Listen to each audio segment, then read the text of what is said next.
Please help me dissect my husband's actions. It's a bit long, sorry. I'd like some outside perspectives, please. A lot of the time I wonder if I'm being unreasonable and if my perception is unnecessarily negative. Would you tolerate or believe the following are warranted? My husband doesn't allow me to use the family car. He says that I don't know how to drive or park it safely, and when he feels confident that I can do both, he'll allow me to use it. The car is a long wheelbase van. He says the size is a big factor, but refuses to sell it.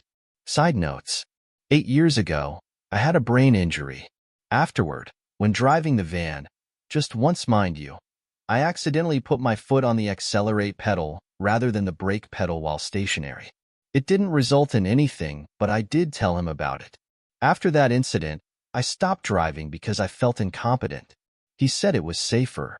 I have only driven twice since then under my husband's supervision, and after those 2 times, he told me that I was still an unsafe driver and that without him directing me, I would have hit the curb or parked cars. I have a condition post-TBI, which makes it unsafe for me to travel on public transport for a prolonged period due to the physical activity involved, excessive walking, standing with no place to lay down, etc. Sitting down doesn't quite have the same effect on me, so if I was driving and felt unwell, I can always pull over and rest so that I don't faint. There are clear warning signs when fainting might be coming on, and I have 5 minutes where I can turn the situation around if I'm headed down that path. 100% of the time I know when it will happen and can prevent fainting by stopping activity and laying down.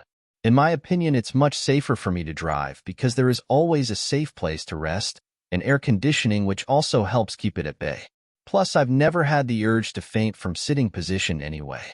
If I'm walking and halfway to the train station, I can't exactly lie down in the street.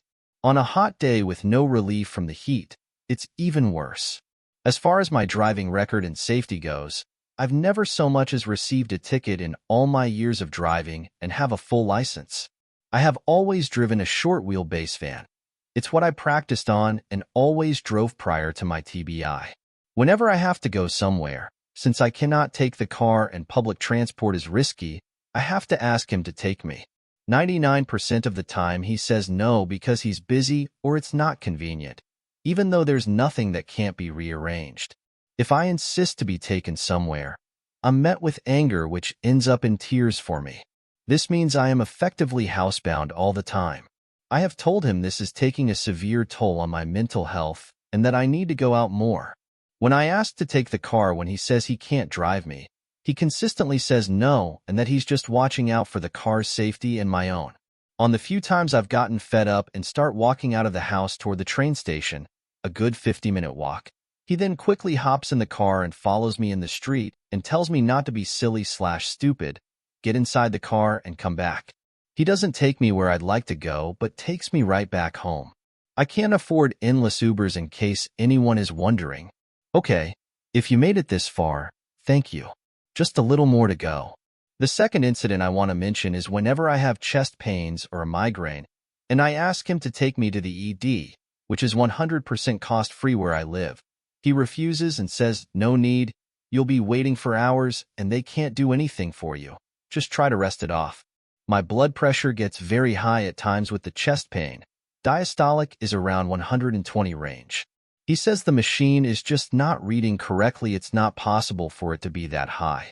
He reminds me of the time I went to the ED for chest pain and they did an ECG and it was clear. But then he tells me I need to make appointments to have my heart scanned because it's clear there's an issue there. Make it make sense. What do you think? Sometimes I do feel like he's watching out for me, but perhaps a little misguided. Other times I feel severely controlled. What are your thoughts? Would his behavior be reasonable considering all the above?